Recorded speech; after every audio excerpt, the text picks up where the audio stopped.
Well, hey, we've been in this series called "The Heart of a Giver." I know Cody mentioned this to you when he stepped up here and shared some stuff with you, and this has been really an incredible opportunity for us, I think, to connect with some people and to just challenge you with what we believe is important here. And so, at City Lights, we think the heart of a giver is three things: it's our time, it's our talent, it's our treasure. And we're going to end this series today with what I really believe is going to be a challenging word, also one that would I would say this. This is not just a sermon. This is a call to response. This is a call to action this morning. And so if you're watching online, this is true for you as well. I'm going to call you to action as well.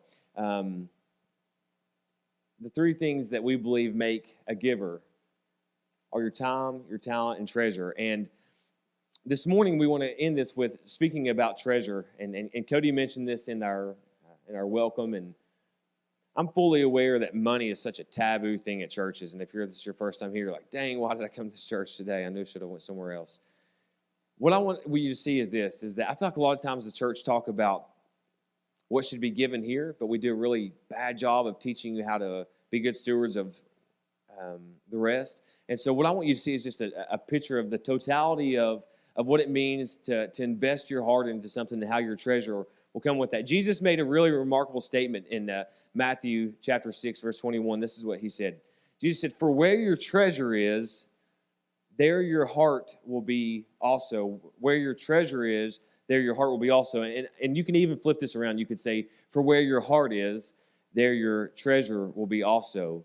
And so when it comes to the heart of a giver, the idea behind this whole series is that when I give my heart, I will give my time, I will give my talent, I will give my treasure. And so let me make a practical. I think it'd be really easy for me to do this morning. In our volunteer service, I told them this. I said, I've sat through messages where pastors preach about money so hard that I felt like, okay, if I didn't give today, like they're not going to be able to pay their light bill. Like I've got to give today. I've also sat through some that were just really thought-provoking, and that's what I want to do is teach you today about that. But this has got to be the foundation for it. For where your treasure is, there your heart will be also, Jesus said. And so instead of just I want to show you an example of what this might look like, practically speaking, outside of the church. So this is a picture of my wife and my kids. And that's my boy, Jude, my little daughter, Harper, and my wife, Ariel. And my heart is, aside from following Jesus on this earth, this is my greatest responsibility that I have as a man. It's greater responsibility than pastoring this church. It's greater responsibility than anything I could ever do is to love, protect, provide, equip, pray for these three right here. And so what I can tell you is this, is these three have my heart. They have my heart. My heart is fully invested into my bride and my kids, as it should be. But because of that, I'm also going to invest my treasure into it. For example, my wife's birthday was yesterday. I would not have been a good husband had I not invested some finances into taking her out to eat and a gift and things like that. I probably wouldn't be here this morning. But what I'm saying is Ariel, Jude, and Harper, they have my heart, so I'm going to invest in them. I think about like my son and my daughter. Like I want them to have nice things. I don't want them, and I don't feel pretentious at all for saying this. Like I want them to have clothes, but I want them to have nice clothes. I want them to be healthy, so I'm going to invest in doctor's visits and prescriptions and school and teaching those things and letting them go out and do fun things. My heart is into them, so I'm going to give my treasure as well. The same with my wife. For 15 years, I've been chasing her, and so my heart is into her, so I'm going to invest my treasure into gifts and to providing for her. And that's the principle of this. She is my bride, I am her groom. Here at City Lights Church, we are the bride, he is our groom. And if we will give our heart, we will give our treasure as well. A couple other things. I've shared this before, but another practical thing is, this right here is a key to my Jeep. It's a fancy little like seatbelt thing. I've shared this with you guys before, but before I bought a Jeep, I didn't care anything about a Jeep. But the day that I bought a Jeep, I started caring about everything about it. I wanted to know how much PSI goes in the tires. I want to know what kind of oil it takes. I want to know how often I need to get it changed. I want to know what are common problems, because now I'm invested in it.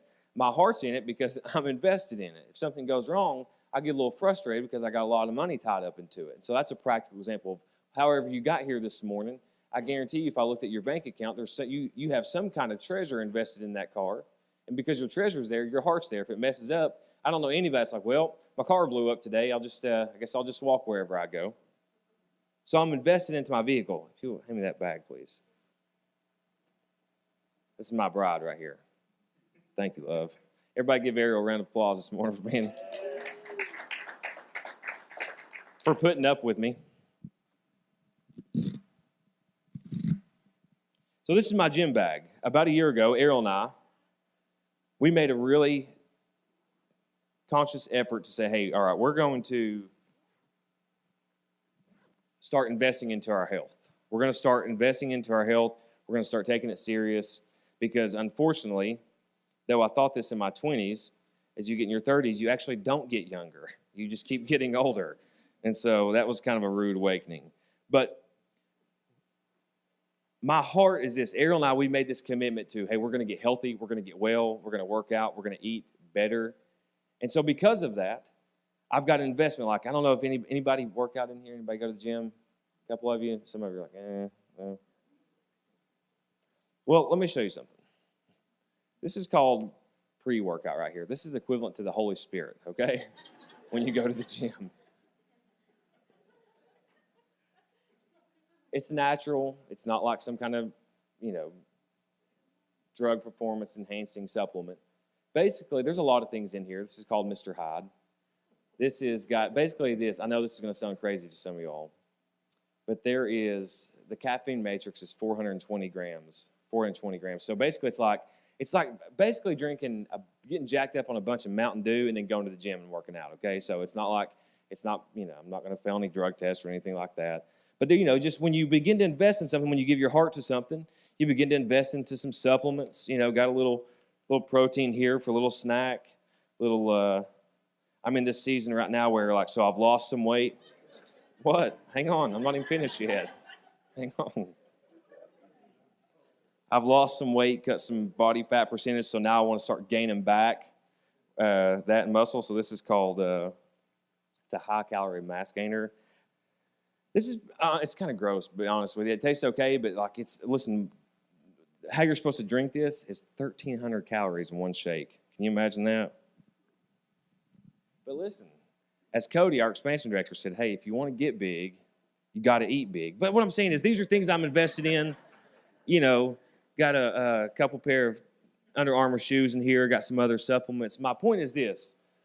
My heart is committed to getting healthy and staying fit and getting in better shape. And so because my heart's committed in that, I'm going to make an investment into some supplements, into the lifestyle, into what I need because my heart is there. And it's the exact same principle when it comes to the local church. Jesus said, where your treasure is, there your heart will be also. It's the exact same principle about how I invest into my wife and my kids, how I invest into my Jeep and make sure that it's taken care of, because my heart's there, my treasure will be. And so here's what I want to do just for the remainder of our time. There's this incredible set of scripture in the New Testament. Here's the thing. I'm not going to, listen, we're not taking up another offering. This isn't like we're going to guilt you and we're going to pass it back out again. I want to show you the heart of a giver. We believe at City Lights it's your time, it's your talent, it's your treasure. There's a guy named Paul in the New Testament. He's writing to a church in Corinth. It's where we get 1 Corinthians and 2 Corinthians. And I don't want to confuse you. He's writing to them, but he's writing about a couple of churches in an area called Macedonia. If you're familiar with modern-day Greece, imagine it's just the northern area is what Paul is referencing where these churches would have been. And I want you to hear what he says in here because, man, it's so practical. It's so real. And I know that a lot of times when it comes to giving in churches, if you're watching online, there's this idea of guilt, manipulation. There's why should I give? Do I even need to give? Is that just an Old Testament thing? Does it matter? Does God love me if I do? Does God love me if I give more? If I give less? Where are we at on that? And I just want you to hear the truth about what it means to be a heart of a giver. And I'm going to challenge you. This is 2 Corinthians chapter 8. Paul's writing to the church in Corinth, but he's talking about the church in Macedonia. Listen to this. He says, now I want you to know, dear brothers and sisters, what God in his kindness, let me hear just for a moment, has done through the churches in Macedonia. So what we're seeing here is immediately Paul saying, let me tell you about the goodness of God and what he's done. And I want you to respond on this.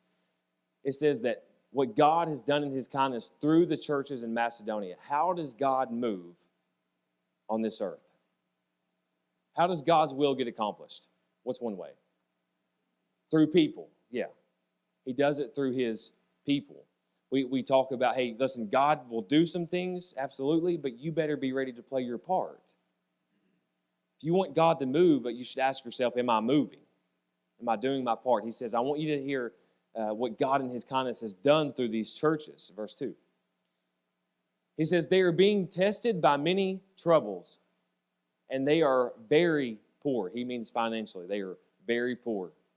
Listen, but they are also filled with abundant joy. What I love about this, what I see about this church, and what I hope would be true about ours, is that their joy was not circumstantial. They didn't have joy because things were going good. They had joy in the midst of all circumstances. It didn't matter if things were good or bad. Their joy was in it, not because of it.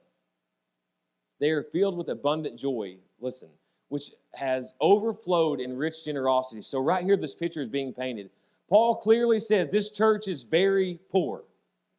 But because they're filled with joy, it's overflowed in rich generosity. That's hard to even say in one sentence and make sense, that people are poor, but they're rich at the same time. And here's what I hope you begin to see, that Paul is casting an idea here. He's sharing a truth about giving that's more than maybe what our culture thinks it is.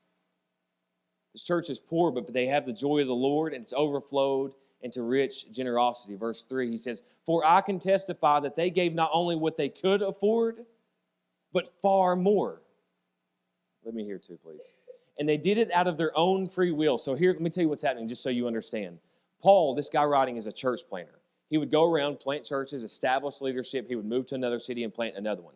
And what he would do is he saw a need. He would often go back to these churches that gave and say, he's fixing to tell us in a moment, there's a work happening in Jerusalem. We need to take up this offering so that we can go there and invest in these people and make a difference. But I love what he's saying, that they gave not only what they could afford, but far more. So let me just ask you this question it's just practical, I think, because a lot of times when people think about giving, you think about an amount. Like if I'm going to give to the church, then I have to give a certain amount, right? And if I can't give a lot, then I won't give anything at all. And then I feel guilty about not giving. But you must remember, Paul's already said this church is very, very poor. So he's painting a greater picture. There's more depth to giving than how much we give. And listen, I know this. I know these are tough messages to hear, but I know somebody feels this way because I feel like this. Sometimes you don't give because you feel like your gift won't make a difference because it's not an X amount. And I want to just remind you, that's religious and legalism. That's religion. If you're worried about will God bless an amount, then you're missing the attitude of why you give. And they did it out of their own free will. Verse 4. As a pastor, I must confess, this is a crazy verse for me to see. They begged us again and again for the privilege of sharing. I just have to be honest, out of all my years of ministry, Kevin, I've never had somebody call me on a Thursday and be like, Pastor Peyton, please, please let me come down to your church and bless you with this huge gift. They begged us again and again. Why? Because their heart was a giver. They begged us again and again for the privilege of sharing in the gift for the believers in Jerusalem. And what Paul is painting this picture here is that there was this church that rallied together. They believed in the vision that Paul had casted, and he believed in the need to go plant other churches. They believed in the need to go back to Jerusalem. And so they begged, hey, we want to be involved in this. We want to give. We want to make a difference of eternal significance. They shared, and it was a privilege. Verse 5. They even did more than we had hoped for. For their first action, this is it right here. This is it. Don't miss this. For their first action was to give themselves to the Lord and to us. So what Paul is saying is this. This church, they gave their heart to following Jesus. And as a result, because they gave their heart, they gave their treasure. When Paul says they gave their themselves to the Lord and to us, what he's saying is they gave their heart to following him. And they also, when it says to us, basically it's just this idea of just this pastoral authority. This group of people believed in their leadership, and so they committed themselves to following Jesus and submitting to their pastoral authority. And this right here is the heart of a giver. Don't miss this. It's not about an amount. It's not about anything other than that, than giving your heart to God because he first loved us. This is the most easy way to say it, that God so loved the world that he gave. The heart of God is a giver, and the heart of his people should be givers as well with our time, our talent, and our treasure. And so perhaps this church, the reason they were able to invest their treasure is this. It's not perhaps, it's certain. They gave themselves to the Lord. Verse 6. Paul says, so we have urged Titus, this is another pastor that's with them, who encouraged your giving in the first place, to return to you and encourage you to finish this. Listen, it's a ministry of giving. Remember, they're taking up this offering for the church in Jerusalem. They've sent Titus back to collect this offering. It's a ministry to give. Verse 7. Since you excel in so many ways in your faith, your gifted speakers, amen, your knowledge, your enthusiasm, and your love from us, I want you to excel also. And listen, there's this reoccurring theme here. I don't know if you're picking up on it, but every time that giving is mentioned, you hear the word generosity or you hear grace. In this gracious act of giving, verse 8 says, I am not commanding you. Now, what Paul is fixing to do is he's saying, hey, what I'm fixing to say, I'm not commanding you, but I am encouraging.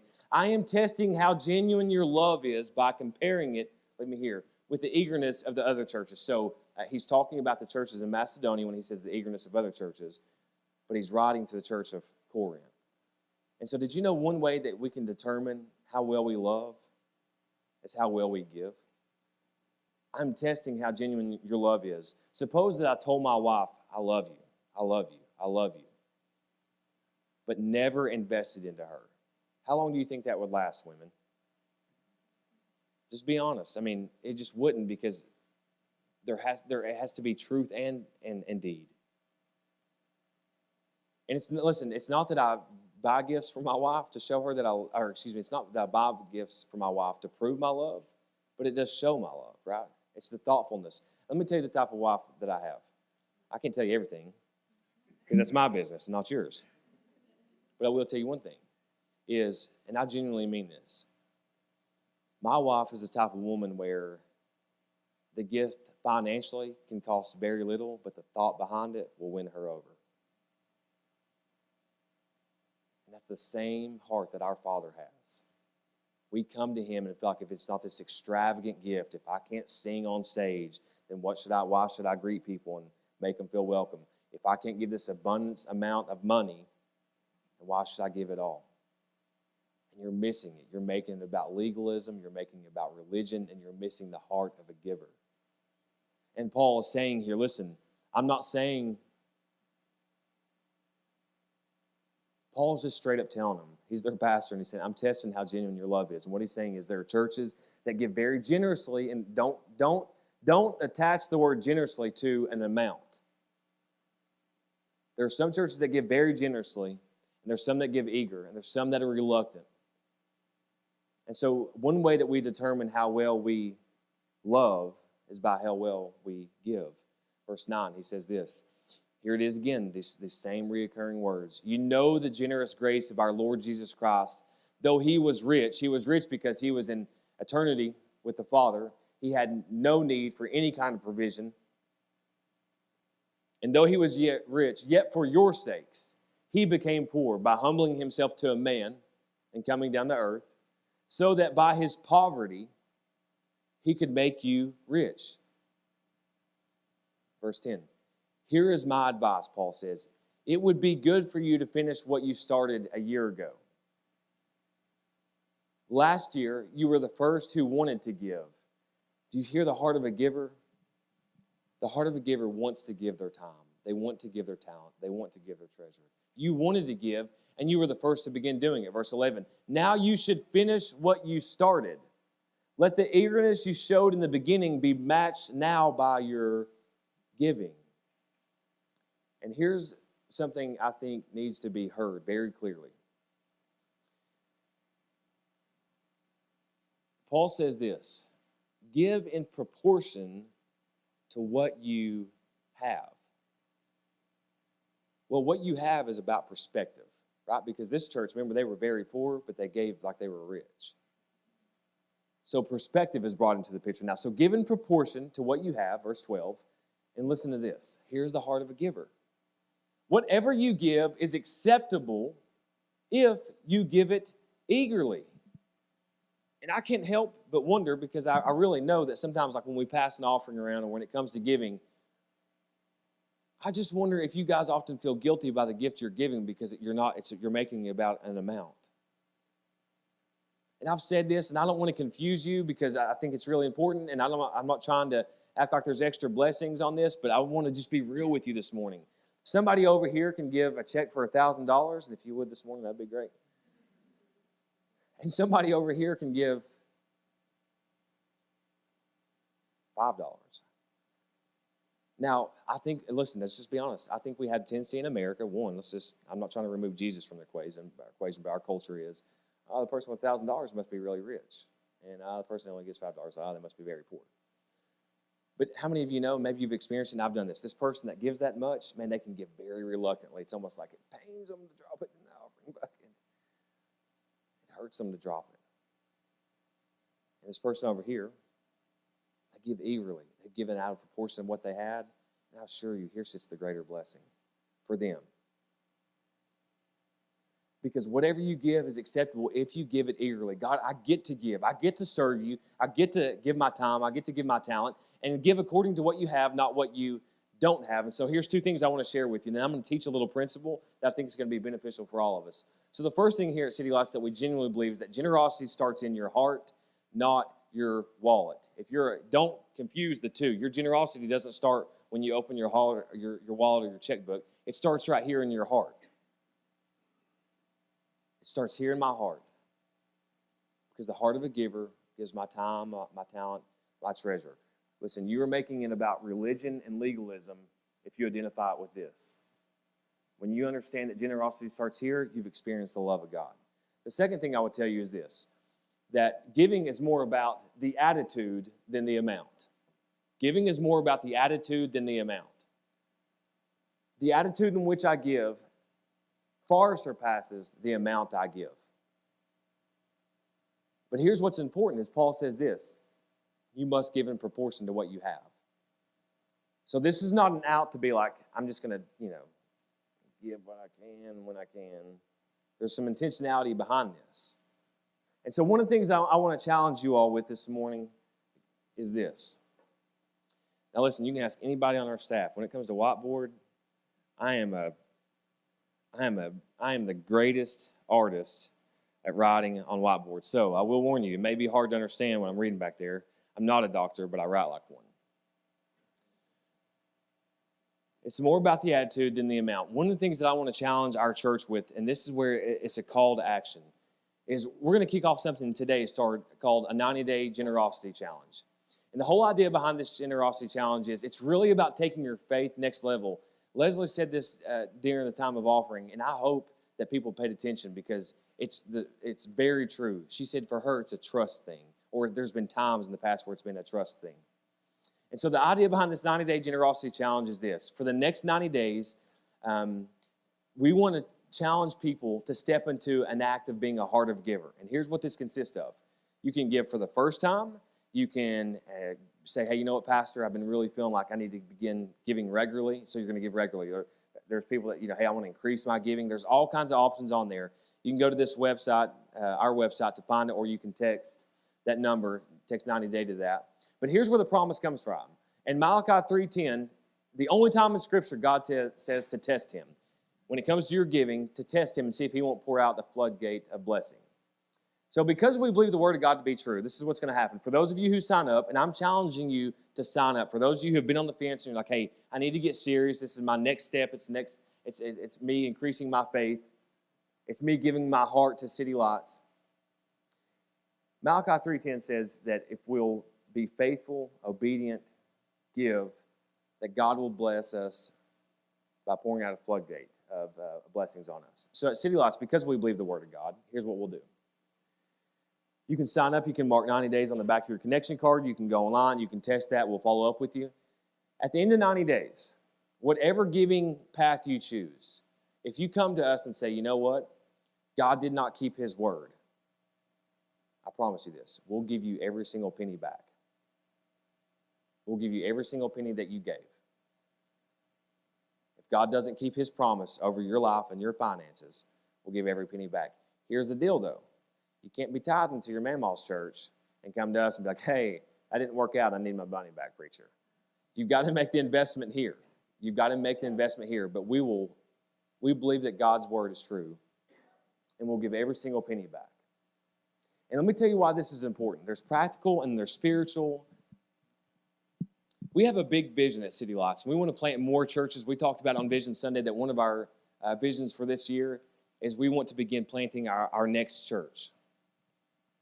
And listen, that's exactly what Paul was saying there to that church. Hey, listen, there's a good work going on in Jerusalem. We believe internally that we've identified an area that needs a City Lights campus. And so we're not doing anything that they didn't do 2,000 years ago. And really what I'm trying to say is this, stress this. We're doing what we feel like is biblical. Hey, we've identified a work. Will you share with us in the privilege of giving?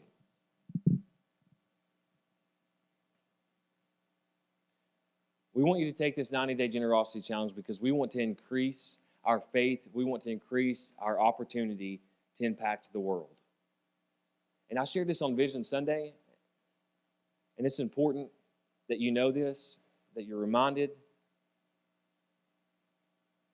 And I don't want to make this a ploy, and I just want my heart to be genuine, but I want to just be really practical with you. I shared a number with you that if our giving increased by $10 per person, that means every person that calls this place home, just increased by $10, our offering would increase by $50,000 this year. The other statistic I showed was if people increase their giving by $20, it would go up to $100,000 this year. That would increase our giving. So what I'm saying is this. It's about the attitude. You don't need to give $100,000. You just need to give in proportion to what you have. But here's where I want to help you with something. Y'all ready for me to write? Can y'all see back there? You ain't going to be able to see it anyway. I'll tell you about it. Accumulate.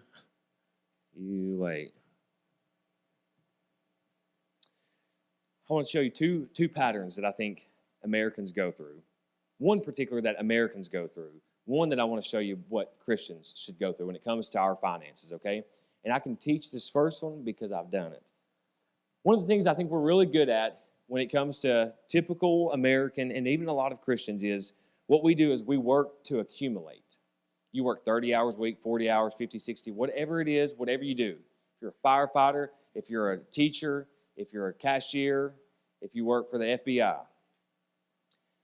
A lot of times we work just to accumulate our money, right? That's what we do. And here's the next thing that we do.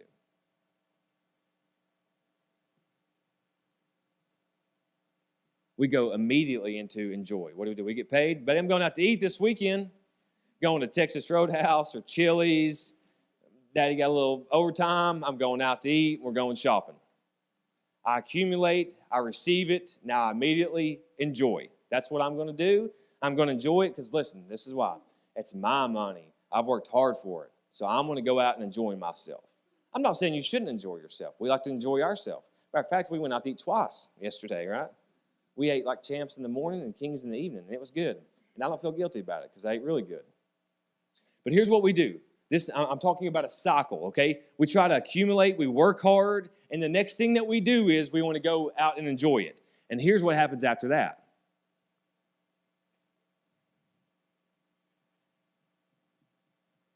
After we enjoy, we think, oh, I'm an adult.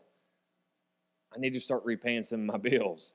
I need to pay my car. I need to pay my house payment. I need to pay my credit card. I got to somehow, see if I can work out a payment plan with CUB because my light bill was so much this winter. I'm just kidding. I don't know if y'all do payment plans or what, but that was just a joke. So we accumulate. We work really hard. We get our money. We try to enjoy, and then we think, oh, man, I got to be responsible. I got to repay. I got to put gas in my car. I need to pay my cell phone bill. I got to pay Comcast, or I got to pay, whatever. So there's this cycle of, okay, I've got it all, and I'm going to go out and enjoy it because I deserve it, and I've earned it, and now I've got to repay it. And here's what happens after that is I think everybody in here at least thinks of this. You think, man, I really need to start saving some money, like for emergencies, or I want to take a vacation, or a just-in-case fund, just in case an opportunity comes up. One of the accounts that we try to keep funds in here at City Lights is we call it obstacles, opportunities. So if we face an obstacle, if the microphone dies and we need to buy a new one, that's an obstacle, so we pull money from there. Or if we have an opportunity to make an investment into something, so we have an obstacles opportunity. But I think we go, so we accumulate, we enjoy, we repay. And when it gets to save, because we've done these things, we're like, yeah, I'm not really good at saving. I'll save next paycheck. I'll get it the next time. And we find it almost impossible to begin saving anything. I'm talking anything at all, right? But our intentions are good. We really want to save. We want to be good stewards, and we want to, prepare for our kids, and we want to buy a house, and we want to remodel the kitchen, and we want to do these things. And here's what happens after this. I'm talking if you're a Christian, okay? If you're in here or you're watching online, you're like, no, somebody tricked me into coming, or I thought this was, a game network online, then you're excluded. But if you're a Christian, I'm talking to you. Then what happens is this. I should have had somebody do this for me. Then, at some point, I know all Christians do, you think about, man, I should really give to the church. I should give. But you know what happens? This right here. Next slide, Bo. Even the next one after this. This is called the cycle of poverty. It's the cycle of poverty, because here's what happens. When you work really, really hard to accumulate, you go right out and enjoy. Once you get to about right here, after repay, these two kind of just become to the wayside.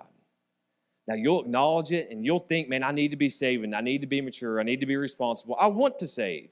And I know this. I know for a lot of you, because I've had the conversations, you think, man, I really want to save. And there are many of you who have said this, I really want to give, Pastor, but I just can't. Or you made comments like, I can't afford to give. And there's two things going on. My first initial thought is, I had a pastor tell me one time that you can't afford not to give. Okay? And the second thing is this. I genuinely believe you that you can't afford to give because you've enjoyed it so much and you repaid so much that you literally have nothing left. I get it. This is called the cycle of poverty. I've lived in this. I've walked in this. I assure you, if all you do is work hard to accumulate, you go right out and enjoy, you try to repay, you might, maybe, depending on how much money you make, can get a little bit right here, but I guarantee you by the time you get to this right here, you'll feel like there's nothing left, and here's what will happen. You'll come in here knowing that you want to give, but feeling like you can't, and every time that bucket's passed around or we talk about giving, you feel squirmy in your seat because you feel convicted. I know this. You shouldn't feel guilty because we don't make people feel guilty about not giving here. We don't make people feel really good about giving either because it's just about the heart of a giver. But I know it to be true because you've shared it with me. This is the cycle of poverty, and if you live in this and you walk in this, you'll never get out of it. It's a vicious cycle because here's what happens. You get right here and there's nothing you can do about it. You know what you do? You work for the man until you can get right back here again on payday, and the cycle starts over and over and over and over and over. But here's what I want to challenge you with. If you just replaced one word, don't change it. If you replaced one word on this and change your thought, you would walk in the promises of Malachi 3:10 that God will pour out the floodgates on you. Stand by.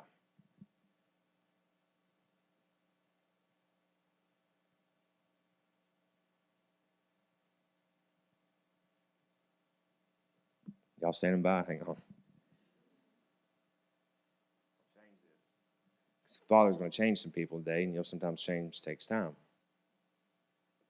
Especially if you're erasing the whiteboard, and you didn't think for somebody as brass to bring you an eraser.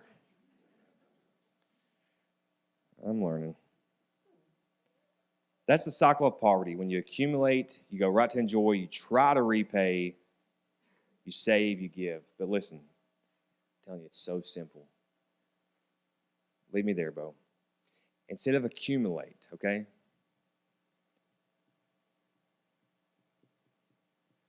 If you'll just work and what you receive, you decide, I'm going to dedicate. Instead of working to accumulate, you're working to dedicate. Here's what happens then.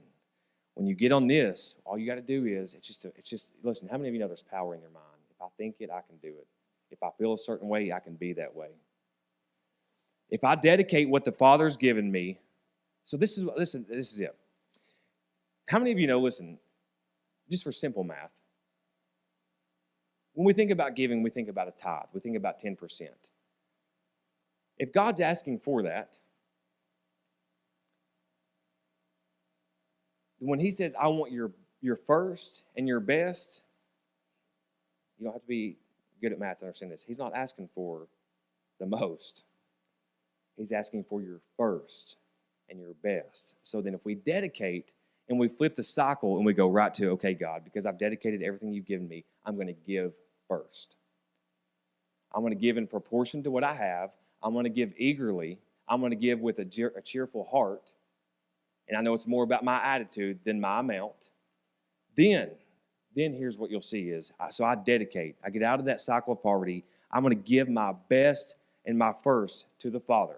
I'm not giving the most. I'm giving my best. Then what happens is, if you can go down here, you can say, okay, I'm going to save something. I'm going to save something. Let me tell you what Errol and my wife and I have just recently done. We just recently switched bank accounts for no particular, well, there's particular reasons. I don't want to lie, but one of the things that we did there, and this is really, really cool because it's already paying off really quickly, is to save money. We opened this third account to where basically it's the principle like the change, but just want to share it with you. So with our debit cards, whether we run them as credit or debit, we created a third account that rounds up every single transaction that we make, and it just automatically sticks it into that account. Does that make sense? So it's the change principle, but we never see it. I don't have to put change in a jar. And I promise you, I logged on there and saw already, like, man, that's starting to make a difference. And so what I'm saying is, because we want to dedicate the funds we have, we want to get intentional any way we can to begin saving. There's a lot of things you can do, right? There's a lot of things you can do if you'll just get intentional and dedicate. So we want to dedicate what God's given us because it comes from Him. According to Deuteronomy, if you're in here and you work, you're smart, you're educated, you're talented, you have a good job, that comes from the Father. And in the New Testament, every good and perfect thing comes from Him. So we dedicate what the Father has given us. We give, we save. Then we begin to repay our car payments, our house payment, our credit card payments. Then, lastly, we enjoy. This is what I have left. This is the budget that I'm on. I'm going to do whatever I can with $7.89. And then here's what happens, folks. Listen, after you enjoy it, you go back to, I'm going to dedicate. And listen, this is called the cycle of promise. If you will dedicate, if you will give, if you'll begin to save what you can, if you'll begin to repay and enjoy in this way, this is the cycle of promise. And this is the promise of Malachi 3:10, that He'll pour out a floodgate of blessing on you. Now, I don't know about you, but there should be great notice to the only time that the Father challenges us in Scripture to test Him is with our heart of giving. And that's really where this generosity challenge, this 90-day generosity challenge comes from, is that we want to be people that dedicate. And here's another thing I want to tell you too. We mentioned this a couple weeks ago, but a lady named Allison Jones in our church is willing and wants to teach a financial peace class. So and we had some people sign up a couple weeks ago, but if you want to, if you need help making a budget, these are just a couple examples.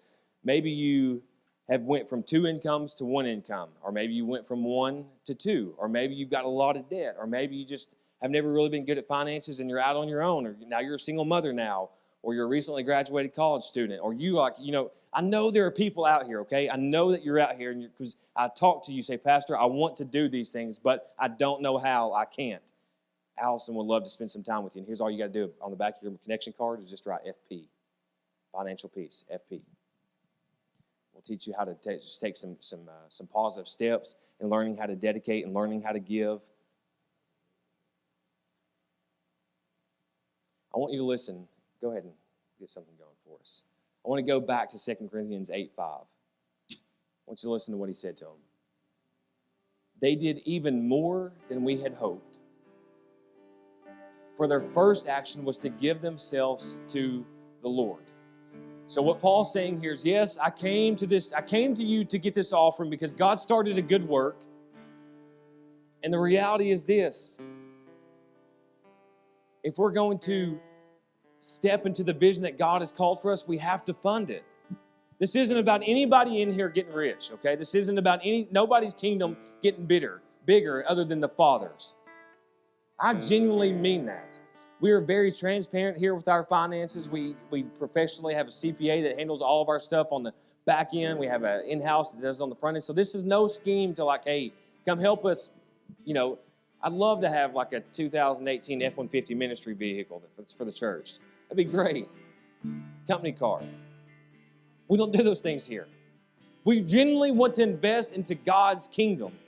If you've been here for any amount of time, you've heard us talk about Shift Church. They're a church plant that we planted out in South Knoxville. I want to invest into Pastor Derek and his church. I want to send out the next church planter here. I want to invest into Morgan Bradley, our City Kids director. She shared this morning, she's like, hey, I'm excited about some things. I've got a vision for City Kids. I want to invest into your kids down there. If you have kids down there, that's where we want to allocate. That's where we want to go. And we believe that we have a God who's big enough to do it, but here's the thing. He'll do it in his kindness, but through us. But this is the most important thing. I don't want you to leave here today thinking I'm asking you for anything other than for you to give your heart to the Father, because I know if you'll give your heart to him, your treasure will surely come after that, just as God wanted them to. That is the plan that the Father has for every one of us in here this morning, is to give our hearts to him. The whole idea behind this series is that if we'll give our heart to him, our time will come. We'll begin to mentally and emotionally pray and think about our church. Our talents will follow. And the gifts that God has given us, we'll use them to glorify him. And then lastly, if we give our hearts, we'll give our treasure. And just like Paul had a dream to plant churches and to reach people and to impact the nations and to be missional and to reproduce, so 2,000 years later, this pastor dreams to plant churches, to impact lives. And I believe our God is big enough to do something of biblical proportion here. So I want to challenge you to take that step today, to sign up for the 90-day generosity, to give your heart to the Father, to give your time, talent, and treasure to his bride here. And let's watch something so big happen, so big, that surely we'll have to say only God could do that.